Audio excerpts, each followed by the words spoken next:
De retour sur Odopal 2.0, le magazine de l'information des gens du Nord-Pas-de-Calais et Picardie, avec Christian Calès et notre cher ami Patrice Testa. Bonsoir Patrice. Bonsoir Stéphane. Merci de nous avoir rejoints. Je ne sais de le dire, mais c'est toujours un plaisir de recevoir. Merci à vous de nous recevoir, surtout. Alors, Christian nous a expliqué que vous vous êtes rencontrés un jour et que tu lui as insufflé, ou du moins réveillé sa passion théâtrale. Alors peux-tu nous expliquer le cadre de votre rencontre justement? Alors, cette rencontre, nous sommes rencontrés le midi à la cantine du collège Notre-Dame, à la Bassée. Et puis Christian, je le dis, était peut-être le seul prof qui venait vers cet intervenant théâtre, ce théâtreux-là, parce que lorsque l'on fait du théâtre, entre parenthèses, on est un petit peu... Oui, non, mais il faut dire les choses, même en 2015, mais nous sommes des gens comme tout le monde. Je tiens à le dire. Non, mais Christian était vraiment très sympathique. Et puis il me disait, allez, quand est-ce que tu viens faire un stage à Saint-Venant avec moi? À l'époque, j'avais d'autres occupations. Et puis finalement, ça s'est trouvé que nous avons pu mettre en route ce stage. Et lorsque nous avons démarré, nous avions 18, oui, je dis bien 18 élèves. On va dire ce que j'ai trouvé formidable dans l'idée de Christian, c'est, on parle de théâtre, mais il y a danse, à l'époque, il y avait danse, informatique, art plastique, donc c'est vraiment un stage complet. La partie sportive aussi. Et la partie sportive est venue un peu plus tard, voilà, et après, un peu plus tard aussi, nous avons mis du chant. Donc maintenant, on va dire que c'est un stage complet, ce qui permet aux enfants, sur un laps de temps très court, donc je parle d'une journée, finalement de tourner, d'avoir différents intervenants, différents profs. Et je pense que les enfants, j'en suis même persuadé maintenant, parce que cette année, nous allons lancer notre 9e année. Le temps passe très vite. Les enfants en redemandent, sont vraiment... Il y a quelque chose que je voudrais expliquer. On va continuer à parler de ce... Tout ton temps, Patrice. On va continuer à parler de ce stage d'été. Lorsque nous démarrons, donc, tout de suite après que les enfants soient en vacances, et les enfants reçoivent leur texte une semaine ou 15 jours avant le démarrage de ce stage. Donc nous réunissons les enfants, nous avons les effectifs, les pièces sont choisies et les rôles sont distribués. Je fais la distribution des pièces. Et alors ce qui est merveilleux, là tout à l'heure je disais les enfants de Saint-Venant et des communes avoisinantes, lorsque nous démarrons, les enfants connaissent déjà, je veux dire très sincèrement, pratiquement la moitié de leur texte. Ça c'est formidable. Et ça, c'est quelque chose que nous avons depuis 8 ans, et comme je viens de dire, cette année, 9e année. Alors, à partir du moment où le stage est très court, 3 semaines, que les enfants sont déjà en possession d'une grande partie de leur texte, la première semaine de stage, les enfants connaissent tout le texte par cœur. Alors, selon toi, ce serait dû à certaines prédispositions du fait que ce sont des enfants intéressés, donc qui sont déjà volontaires? Alors, je ne sais pas si ça vient de moi. Lorsque je donne mes cours, lorsque je mets en scène, étant un ancien comédien lyrique moi-même... On y reviendra tout à l'heure. Oui. Voilà, je pense que je continue même si je ne fais plus de scène, je continue à faire du théâtre. Donc je pense que c'est ça qui plaît aux enfants et aux adultes. Je mets en action, en mouvement. Voilà, parce qu'en dehors aussi du stage théâtre de Saint-Venant, qui est le sujet de notre émission, tu mets en scène des pièces de théâtre également. Oui. En fait, je dirais que tu es tout le temps dans le bain. Ah oui, mais maintenant je suis passé je suis passé côté coulisses, mais tout en indiquant, tout en donnant mes indications, finalement je joue tous les personnages. Et donc je continue très polyvalent, en fait. Je continue quelque part à être acteur, mais sans le public. Et je pense que c'est ça qui plaît aux enfants. Mais je reviens sur notre stage d'été. il y a cette ambiance qui se crée avec le chant maintenant, avec la danse, avec l'informatique, avec le sport. C'est vraiment, les enfants sont contents, vraiment, ils sont 1h30 par atelier, et puis ils sont contents de retrouver Michel, de retrouver, là je vais me faire des ennemis, Fabienne, voilà, parce que chacun de nous leur apporte quelque chose de différent. Et ça, c'est vraiment dans une ambiance vraiment de fête. C'est la complémentarité de toutes ces activités en fait qui fait que l'ambiance, ça se ressent. Bon, c'est pas uniquement que du théâtre, donc ça n'est pas toujours la même chose. Et au niveau des enfants, c'est vrai qu'il faut varier les activités. Tout à fait. Et ça crée des liens, ça crée une sorte d'esprit de communauté, d'esprit de troupe quelque part. Tout à fait, voilà, un esprit de troupe. Et tout à l'heure, je voudrais rebondir. Vous parliez des technologies modernes, etc. Et bon, moi qui suis un demi-vieux, n'est-ce pas? Demi-vieux. Bon, en dehors, sans l'être vraiment. Je commence à m'y mettre. Je reconnais qu'il y a des choses formidables, mais j'ai eu beaucoup de mal à m'y mettre. Et l'activité théâtre et toutes ces activités que l'on propose aux enfants cet été, l'enfant, lorsqu'il est devant sa console, il est seul. Et je pense qu'il faut continuer de plus en plus à proposer aux enfants toutes ces activités pour qu'ils se retrouvent en groupe. Il y a ce besoin de communiquer entre eux. Maintenir le lien social, en fait. Tout à fait. Si on doit utiliser un terme très politique. Voilà. Non, mais c'est important parce que malheureusement, il y a encore trop d'enfants qui restent 1 heure, 2 heures, 3 heures, 4 heures, parfois 5 heures chez eux devant la télévision. J'ai rien contre la télé, j'ai rien contre les consoles, mais qu'est-ce que c'est agréable quand on peut échanger avec d'autres personnes, et puis là, avec en l'occurrence des adultes qui vous apportent quelque chose. Bon. Et tu nous as dit que donc, vous entamez votre 9e année d'activité. Oui. Vous avez forcément des nouveaux enfants qui viennent, d'autres qui restent. Il n'y a pas de lassitude au fil des années par rapport à ceux qui reviennent tous les ans? Non, il y a des enfants. Bon, alors après, c'est sûr que les enfants grandissant ont d'autres activités, l'été, voyage, échange, etc. Mais nous avons des enfants qui sont là depuis de nombreuses années, et il y en a encore quelques-uns. Et non, il n'y a pas de. Je ne ressens pas de lassitude. Le record, c'est Marie qui est là depuis la 2e année. Voilà. Donc si elle revient. Si elle revient, ce sera sa 9e année ou 8e année. Voilà. Alors c'est sûr que les enfants arrivant après à 17, 18 ans, 16, 17, ont besoin de voir d'autres choses. Il y en a justement qui souhaiteraient, je dirais comme toi, passer de l'autre côté, c'est-à-dire de donner un coup de main à la technique ou sur des domaines bien particuliers au niveau de l'atelier, ou voire même à l'extérieur de l'atelier, sur faire du théâtre, ou s'engager dans une voie artistique après le stage théâtre. Déjà, là, nous avons Jeanne et Sophie qui encadrent le stage théâtre, et elles ont été auparavant stagiaires. Oui, Jeanne qui est mon assistante maintenant, voilà. Et puis d'autres enfants qui t'ont demandé, Sophie, Pauline, qui ont demandé d'aider en art plastique. Oui, tout à fait.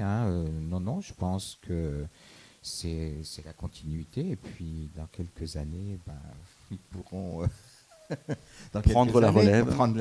Parce on va que déjà fêter les 10 ans, ce sera déjà un bel anniversaire. Oui, ça les 10 ans avec un grand spectacle. Est-ce que tu as déjà une idée de ce que tu vas proposer cet été au niveau du stage, ou tu définis le thème vraiment juste avant? Est-ce que c'est un long travail de préparation en amont, ou c'est quelque chose que tu conçois vraiment sur le moment? C'est un long travail de préparation, ça demande beaucoup de lecture, beaucoup de pièces. Et puis, là, c'est vrai que les pièces, j'ai plusieurs pièces en option, et dès que nous avons l'effectif définitif, à ce moment-là, je pars dans une de ces pièces. Bon, puisqu'il y a, c'est pas dévoilé, il y a une pièce que j'aimerais bien monter. On a déjà travaillé avec cet auteur, Jean-Pierre Duru, c'est ça. J'aimerais bien remonter une pièce de cet auteur qui s'appelle Qui a tué Charles Perrault. C'est une pièce qui est vraiment très bien construite. Et là, Christian, je sais que tu la montes dans ton établissement. Et moi, je la monte avec un groupe aussi à Seclin. Et c'est un texte qui plaît énormément aux enfants. Et j'aurais bien l'ambition, mais ça, c'est peut-être... je ne sais pas cet été, parce que c'est toujours le stage de 3 semaines, mais nous avons découvert un autre texte qui est c'est Cyrano Junior. Explique-nous ce que c'est. Alors, Cyrano Junior, c'est d'après Cyrano de Bergerac, d'Edmond-Rostand, bien entendu. Il y a un auteur. Non, c'est pas un auteur, c'est un enseignant qui a demandé, qui a fait découvrir le texte à ses élèves, et il leur a demandé de réécrire certains passages. Ah oui, donc c'est vraiment un travail. Voilà, donc c'est Cyrano transposé à notre époque, des écoliers, pré-ados, ados qui jouent Cyrano. Donc quand j'ai découvert ce texte, je me suis dit, alors déjà Cyrano, faire découvrir Cyrano de Bergerac, bon moi je vois dans mon groupe, je ne sais pas toi, mais plusieurs enfants sont allés sur Internet, bien sûr. Voilà, d'où la technique moderne, voilà, qui ne connaissaient pas, et ils ont vu, il y en a qui ont vu le film avec Gérard Depardieu, bon, ils ont trouvé ça magnifique, et puis ça les a vraiment interpellés de constater et puis de dire oui, on peut jouer Cyrano en 2015, quoi. Ils vont être habillés voilà, avec les costumes de tous les jours, et puis donc ça a été une grande découverte. Et puis tous les mercredis, dès que j'ai ce groupe là pendant 2 heures, ils sont vraiment demandeurs. Finalement, la modernité n'empêche pas d'adapter les classiques. Tout à fait, mais c'est là aussi super bien fait. Alors on a gardé, l'auteur a gardé une partie du texte donc d'Edmond Rostand avec des vers réécrits et donc ça donne quelque chose d'assez percutant, mais donc ça pourrait bien être dans les projets aussi. Alors je vais t'en laisser un petit peu sous le pied, on va remonter un petit peu d'un niveau, on va parler un peu de toi, parce qu'en fait, si Christian a vu sa vocation réactivée en cours de route, toi tu es un enfant de la balle, là. Donc en fait tu baignes dedans comme Obélix depuis la naissance, puisque tu as des parents chanteurs. Oui, tout à fait, mes parents étaient donc chanteurs lyriques. Alors, comme j'ai coutume de dire, au moment des fêtes, moi, j'ai souvent passé des Noëls où je dormais dans les panières de costumes, dans la loge. Oui, mais c'est des souvenirs, voilà, c'est des bons souvenirs finalement. Mais le lendemain, il n'y avait pas de réveillon, il n'y avait pas tout ça, parce que le lendemain, il fallait que mes parents aillent assurer leur spectacle. Donc, enfant de la balle. Et puis, finalement, la chance que j'ai eue, c'est qu'à 17 ans et demi, j'étais sur scène tout en poursuivant mes études, et mes études également au conservatoire. Donc à 17 ans et demi, j'étais sur scène, au Grand Théâtre de Tours. Ensuite, je suis parti au Grand Théâtre d'Angers. Parce qu'il faut signaler, donc c'est pas nécessairement originaire du Nord-Pas-de-Calais, mais de quelle région ? Moi, je suis né à Nantes. Tu es né à Nantes, voilà. Parce que mes parents se trouvaient chanter à l'Opéra de Nantes, voilà. Et après, en 1969, j'ai eu vraiment le bonheur d'être engagé par monsieur Alexandre Vanderdonck, le directeur des théâtres municipaux de l'époque, qui m'a engagé dans cette troupe merveilleuse où, je disais tout à l'heure, nous étions 270 personnes. Il y avait donc, l'esprit de troupe. Oui, corps de ballet, chanteurs, comédiens lyriques, donc je faisais partie, orchestre lyrique, tous ces métiers, perruquiers, nous avions un perruquier, nous avions un atelier de couture où il y avait 10 costumières, perruquier, je l'ai dit, cordonnier, voilà, donc vraiment grande maison, et puis et après donc ça a basculé. On a appelé ça l'Opéra du Nord. Voilà, donc là, dans cet Opéra du Nord, là, j'ai eu la chance aussi de côtoyer des personnes qui m'ont fait découvrir la mise en scène, une autre façon de travailler, Monsieur Robert Altman, etc. Mais là, je vais trop vite parce que je parle de l'Opéra du Nord. Mais ce que je voulais dire, tu as tout ton temps. Oui, mais c'est vrai, on veut tellement dire de choses. Dans les théâtres municipaux, je voudrais rendre un hommage à un monsieur, un Lillois, qui s'appelait monsieur Edgar Duvivier. qui n'est plus de ce monde depuis 1 an.